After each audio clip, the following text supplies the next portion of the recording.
మొత్తానికి జేపీ నడ్డా గారు తెలంగాణ గడ్డ మీదకి వచ్చి ఇష్టం వచ్చినట్టుగా బీసీల గురించి తెలంగాణ ప్రభుత్వానికి ప్రేమ లేదన్నట్టుగా అసలు రేవంత్ రెడ్డి గారు బీసీలను విస్మరించినట్టుగా ఆయన మాట్లాడిన విధానాన్ని తీవ్రంగా ఖండిస్తూ ఉన్నాం.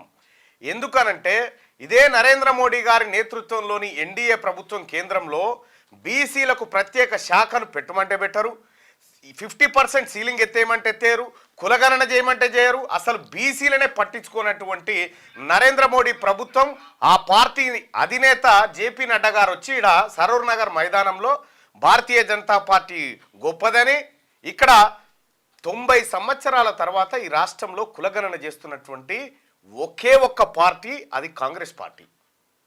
కులగణన చేసి ఫలాలన్నిటినీ అందరికీ సమానంగా పంచాలనేటువంటి రాహుల్ గాంధీ గారి ఆలోచనని ఇక్కడ ఇంప్లిమెంట్ చేస్తూ ఉంటే జేపీ నడ్డా గారు వచ్చి అక్కడ ఏం మాట్లాడనో తెలియక వాళ్ళ తప్పులను కప్పిపుచ్చుకొని ఇతరుల మీద బురద జల్లే ప్రయత్నం చేస్తూ ఉన్నారు. నడ్డా గారు మీరు మాట్లాడినటువంటి వ్యాఖ్యలు అవి తెలంగాణకు వర్తించవు, తెలంగాణకు వర్తించే వ్యాఖ్యలు కాదు. ఇంకా మీరు ఏది మొన్న మహారాష్ట్రలో ఆడినటువంటి గేమే ఆడాలని చెప్పి కాంగ్రెస్ పార్టీ గురించి అవాకులు చెవాకులు పేలుతూ ఉన్నారు.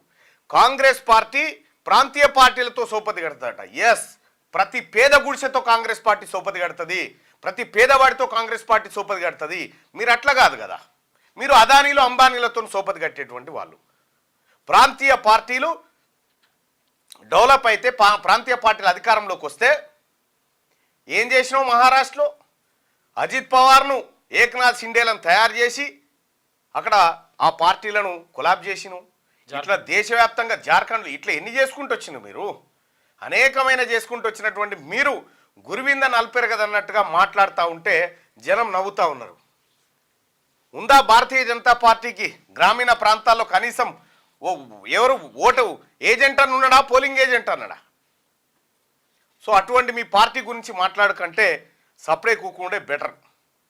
ఇప్పటికైనా భారతీయ జనతా పార్టీ బీసీల పట్ల మీ వైఖరి ఏందో చెప్పాలి, కులగణన పట్ల మీ వైఖరి ఏందో చెప్పాలి. అక్కడ ఆర్ఎస్ఎస్ కూడా కులగణన చేయాలి అనేటువంటి మాట ఆర్ఎస్ఎస్ చెప్పిన తర్వాత కూడా ఎవరి ప్రయోజనాల కోసం ఆపుతా ఉన్నారు? ఇది నేను మొన్న జంతర్ మంతర్ కాడ కూడా మాట్లాడింది అదే.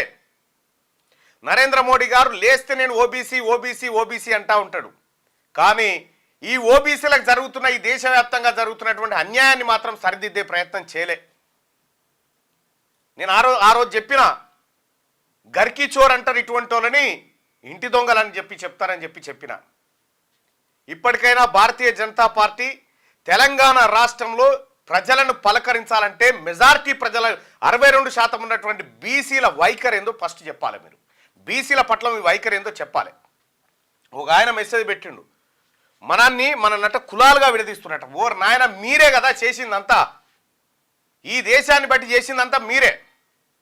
కాబట్టి భారతీయ జనతా పార్టీ ఇకనైనా కళ్ళు తెరవాలి, అందులో ఉన్నటువంటి బీసీ నాయకత్వం కూడా కళ్ళు తెరవాలి. వీళ్ళు బీసీల వ్యతిరేకులు, బీసీల ద్రోహులు కాబట్టే ఇవాళ ఆ విధమైనటువంటి వైఖరితో ముందుకు పోతా ఉన్నారు. జేపీ నడ్డా గారు బీసీల గురించి మీకు అంత ప్రేమ ఉంటే ఓ బీసీ అధ్యక్షుని తీసేసి మళ్ళీ రెడ్డి అధ్యక్షుని ఎందుకు పెట్టావో ఈ భారతీయ జనతా పార్టీ కార్యకర్తలకు సమాధానం చెప్పు. అదే కాంగ్రెస్ పార్టీ బీసీ పీసీసీ అధ్యక్షుని తీసుకొచ్చి పెట్టింది. మీకుందా అది? మీరు పెట్టగలుగుతారా?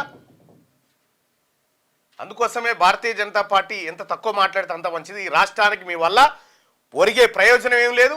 ఇక్కడి ఓట్లు తీసుకుపోయి గుజరాత్కి గులాంగిరి చేసుడు తప్ప ఇంకా దేనికి బనికిరారు. కిషన్ రెడ్డి గారే కుల్లా చెప్తా ఉన్నాడు, నేను గుజరాత్కు గులాం అని చెప్తా ఉన్నాడు, అయిపోయా.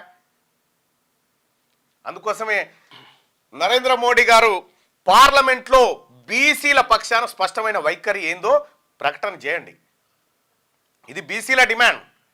ఈ రాష్ట్రం బీసీలది, 62% ఉన్నటువంటి మెజారిటీ ప్రజలైన బీసీలది ఈ రాష్ట్రం. దీనిపైన మీ వైఖరి ఏందో చెప్పాలి. చెప్పకుండా మేము ఇంకా ఏది మతాలు కులాలని చెప్పుకుంటా ఓట్లు సంపాదిస్తామంటే ఇక్కడ పిచ్చోళ్ళమా? తెలంగాణ రాష్ట్రంలో బీసీలం మేల్కొన్నాం కదా. క్యూ న్యూస్ ఛానల్లో పనిచేయటకు అనుభవం గల సీనియర్ వీడియో ఎడిటర్స్ కావాలను సంప్రదించవలసిన నెంబర్ 8688926084. qnewsads@gmail.com ను సంప్రదించండి. లైక్ చేయండి.